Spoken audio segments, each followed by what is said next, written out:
Season வந்தா சில பேர் ஊர் ஊரா போய் கோவில் கோவிலா போய் கடை வைப்பாங்க. அந்த மாதிரி பிரேமலதா எலெக்ஷன் சீசன் வந்தா போதும் கட்சியை தூக்கிக்கிட்டு ஆபீஸ் ஆபீஸா போய் பேரம் பேச ஆரம்பிச்சிடுவாங்க. அவங்களுக்கு பெரிய கொள்கை எல்லாம் ஒண்ணும் கிடையாது. அவங்களோட கொள்கை ரொம்ப சிம்பிள்.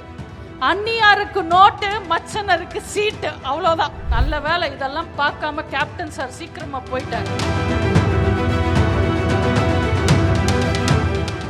என்கிட்ட ஒரு ரிப்போர்ட்டர் நண்பர் கேட்டாரு, அந்நியார் திமுகவுக்கு போயிட்டாங்களே அதனால உங்களுக்கு பாதிப்பான்னு.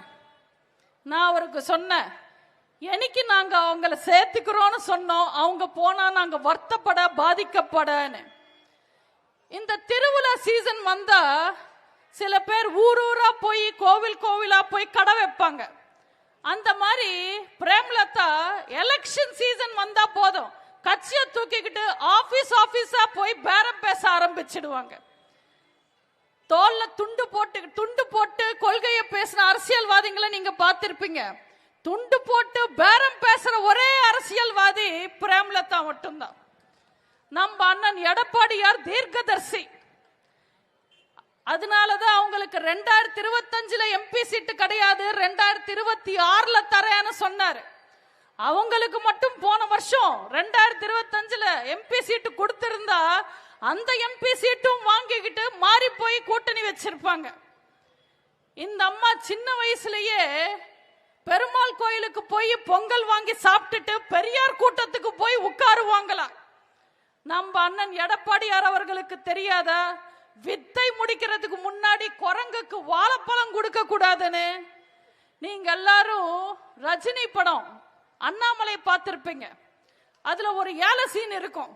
அதுல ரஜினி சார் இஷ்டத்துக்கு கண்ணா பின்னான்னு ஏலத்தை ஏத்தி விட்டுட்டுவாரு, விலை ஏத்துவாரு. அதுக்கப்புறம் எஸ்கேப் ஆயிடுவாரு. ராதா ரவிக்கு அந்த ஏலம் போயிடும். அவர் தலையில அடிச்சுப்பாரு. அதே நிலைமை தான் இன்னைக்கு ஸ்டாலினுக்கு. 1/2% கூட ஓட்டு இல்லாத ஒரு கட்சியை அதிக விலை கொடுத்து வாங்கியிருக்காங்க. நான் சீட்டை சொன்னேன். நம்ம அதிக சீட்டு கொடுத்திருந்தா அந்த அம்மா நம்ம கூட கூட்டணி வச்சுக்கிட்டு திமுகவை திட்டிருப்பாங்க. திமுக அதிக சீட்டு கொடுத்ததுனால இன்னைக்கு திமுக கூட கூட்டணி வச்சுக்கிட்டு நம்மள திட்டுவாங்க. திட்டுறதுக்காகவே ஒரு கட்சியை நடத்துறவங்க பிரேமலதா. அவங்க கிராமத்துல எல்லாம் பாத்தீங்கன்னா ஒரு ஒப்பாரி குரூப் இருக்கும். யாராவது இறந்தா அவங்களுக்கு பணம் கொடுத்தா அந்த ஒப்பாரி கேங் போய் செத்தவரோட வீட்டுல உட்கார்ந்து அவங்களோட பெருமை எல்லாம் பேசி ஒப்பாரி வைப்பாங்க. அதே கேங்குக்கு கொஞ்சம் அதிக பணம் கொடுத்தா அவனை கொன்னவன் வீட்டுக்கே போய் உட்கார்ந்து ஒப்பாரி வச்சுக்கிட்டு பாடுவாங்க. அப்படி ஒரு ஒப்பாரி கேங் லீடர் தான் பிரேமலதா. அவங்களுக்கு பெரிய கொள்கை எல்லாம் ஒண்ணும் கிடையாது. அவங்களோட கொள்கை ரொம்ப சிம்பிள். அந்நியாருக்கு நோட்டு, மச்சனருக்கு சீட்டு, அவ்வளவுதான். அவங்களுக்கு வேற எதுவும் தேவையில்லை. நீங்க கழுது கிட்ட போய் 500 ரூபாய் நோட்டு கொடுத்தா அது ஒன்னும் கடைக்கு போய் 2 பண்டில் பேப்பர் வாங்கிக்கிட்டு பொறுமையா சாப்பிடாது. அந்த 500 ரூபாவை அப்பவே மின்னிடும். அவ்வளவுதான் அதோட அறிவு. அதே மாதிரிதான் தேமுதிக. அவங்களுக்கு எதுக்கு எவ்வளவு மதிப்பு, எவ்வளவு மரியாதைன்றது அவங்களுக்கு தெரியாது.